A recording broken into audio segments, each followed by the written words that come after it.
ಪೂರ್ವಕವಾದ ಈಗ ಒಬ್ಬರನ್ನ ಭ್ರಷ್ಟಾಚಾರ ಹೌದಲ್ಲ ಅಂತ ತೀರ್ಮಾನ ಮಾಡೋದು ಯಾರು? ಕಾನೂನಾತ್ಮಕದಲ್ಲಿ ಗೊತ್ತಾಯ್ತಲ್ಲ. ಸೊ ಅದಕ್ಕೆ ಕಾಯ್ದೆನಲ್ಲಿ ಏನು ಮಿತಿಗಳಿದ್ದಾವೆ ಆ ಅಂತಲ್ಲ ಅಷ್ಟೇ.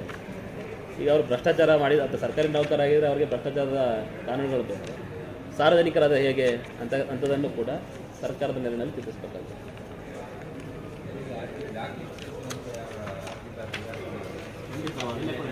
ಬೆಳಗಾವಿ ಪ್ರಕರಣದಲ್ಲಿ ಒಬ್ಬರೇ ಅರ್ಜಿದಾರರು 8,000 ಅರ್ಜಿಗಳನ್ನ ಹಾಕಿದ್ರು. ಈಗ ನೋಡಿ, 8,000 ಅರ್ಜಿಗಳು ಅಂತಂದ್ರೆ ಅರ್ಥ ಏನು?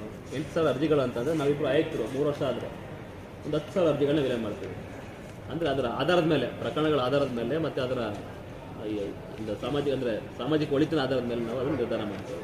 ಈಗ ನಾವಿಬ್ಬರು ಆಯುಕ್ತರು ಸೇರಿ 20,000 ಅರ್ಜಿಗಳನ್ನ 3 ವರ್ಷ ವಿಲೆ ಮಾಡ್ಬೋದು ಅಂತಂದ್ರೆ ಇಬ್ಬರು ಅರ್ಜಿ 3 ವರ್ಷ ಪೂರ್ತಿ ಮಾಡಿದ್ರೆ ಉಳಿದ ಕತೆ ಹೇಗೆ? ನೈಜ ಅರ್ಜಿಗಳಲ್ಲಿ ದಾಖಲೆ